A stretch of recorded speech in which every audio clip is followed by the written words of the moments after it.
Traders point நண்பர்களுக்கு சிறப்பு வணக்கம். நம்ம டிஸ்க்ளைமர் எடுத்துக்கிறோம். நம்ம செபி ரிஜிஸ்டர் அட்வைசரோ ஆர்ஐஓ கிடையாது. நம்ம இங்கே பேசக்கூடியது எல்லாமே தகவலாக மாத்திரமே பார்க்கப்படணும். இது யாருக்கும் முதலீடு சம்பந்தமாகவோ பங்குகளை வாங்கவோ விற்கவோ நம்ம எந்த ஆலோசனையும் கொடுக்கப்படலை. எல்லா தொழிலையும் ரிஸ்க் இருக்கும். ரிஸ்க்கை புரிஞ்சுட்டு எச்சரிக்கையோட தொழில் செய்யும்போது எல்லாமே நல்லா இருக்கும். நம்மளை ஆதரிக்கிற அனைத்து நல்ல உள்ளங்களுக்கும் நன்றி. வளமுடன் வாழ்க. நண்பர்களே, நம்ம நிஃப்டி நெக்ஸ்ட் 50ல் வந்து ரிசல்ட் பப்ளிஷ் ஆன கம்பெனிஸ் பார்த்துட்டு வரோம். அந்த வரிசையில் இப்போ அதானி டோட்டல் கேஸ் பார்க்குறோம். இவங்க ட்ரெண்ட்லைன் கிளாசிஃபிகேஷன்ஸில் வந்து எக்ஸ்பென்சிவ் பெர்ஃபார்மராக தான் இருக்கிறாங்க. கரண்ட் ப்ரைஸு 951 போய்கிட்டு இருக்கு. இவங்க வந்து டிவிடெண்ட் கொடுக்குறாங்க. 25 பைசா பெர் ஷேருக்கு டிவிடெண்ட் கொடுக்குறாங்க. X date 14 June 14. Durability score 75 இருக்குது. ஸோ இப்போ ஹை ஃபினான்ஷியல் ஸ்ட்ரென்த் இருக்குது.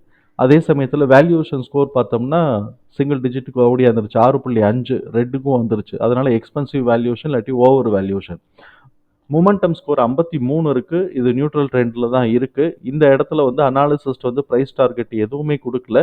பிஏ பொறுத்த வரைக்கும் இவங்க நியூட்ரல் ஜோன் அப்படின்னு கிளாசிஃபை பண்ணியிருக்கிறாங்க. நம்ம வந்து இங்கே ஃபண்டமெண்டல் கீ மெட்ரிக்ஸில் எப்படி வருதுங்கிறத பார்த்துக்கலாம். ஃபண்டமெண்டல் கீ மெட்ரிக்ஸை பொறுத்த வரைக்கும் இன்ட்ரெஸ்ட் கவரேஜ் ரேஷியோ 10.3 இருக்குது. நல்ல ஸ்டேபிலிட்டி லிக்விடிட்டி பொசிஷனை வந்து இவங்க வந்து என்ஷூர் பண்ணியிருக்கிறாங்க.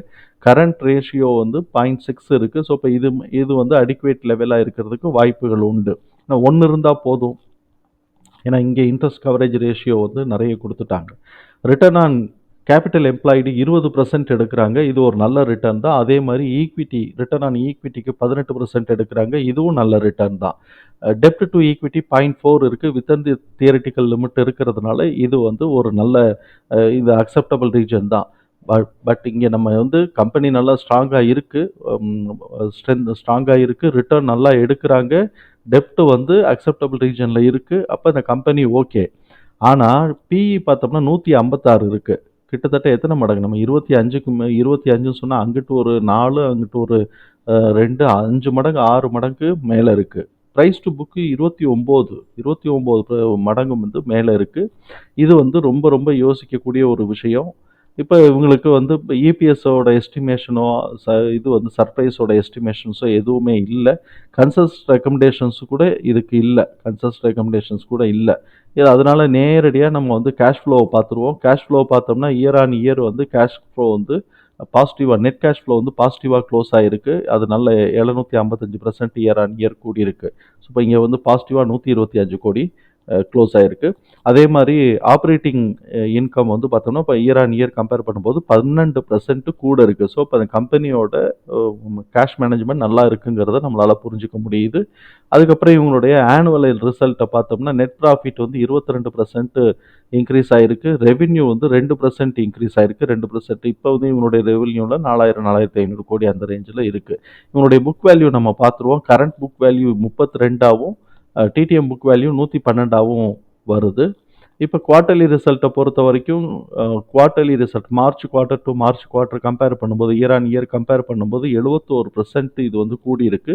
அதே மாதிரி ரெவென்யூ வந்து 5.1% கூடியிருக்கு. நெட் ப்ராஃபிட் 71%, இது வந்து ரெவென்யூ வந்து 5%ம் கூடியிருக்கு. ஆனால் Q to Q எப்படி கூடியிருக்கான்னு பார்த்தோம்னா கிட்டத்தட்ட ஒரு 15 கோடி ரெவென்யூ கூடியிருக்கிறாங்க. நெட் ப்ராஃபிட் வந்து 8 கோடி குறைஞ்சிருக்கு. அதனால ரிசல்ட்டும் வந்து இபிஎஸும் வந்து 0.1 குறைஞ்சிருக்கு.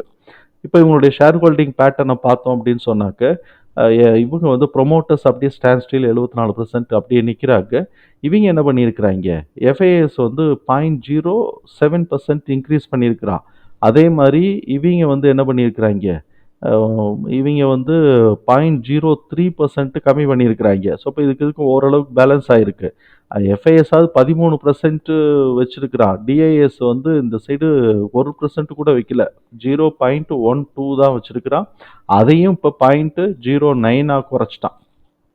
ஸோ இப்போ இவங்க வந்து டிஐஎஸ் வாங்குகிற மூடில் இல்லை. எஃப்ஐஎஸ் வந்து குறைச்சிருக்கிறான்னா ஆமாம் இல்லை 7 பாயிண்ட் கொஞ்சம் கூட்டியிருக்கிறான். ஸோ இப்போ அவன் கீப்பப் பண்ணிகிட்டு இருக்கிறான். இவங்களோட இந்த இபிஎஸ் டீட்டெயிலை தூக்கி நம்ம வந்து உள்ளதுக்கி போட்டோம்னாக்க நான் வந்து புது புக் வேல்யூக்கு நாம் இப்போ பார்க்கல. இப்போ கரண்ட்டாக இருக்கக்கூடிய புக் வேல்யூ டிடிஎம் புக் வேல்யூக்கு இப்போ பார்க்கல. கரண்ட் புக் வேல்யூக்கு தான் பார்க்குறோம்.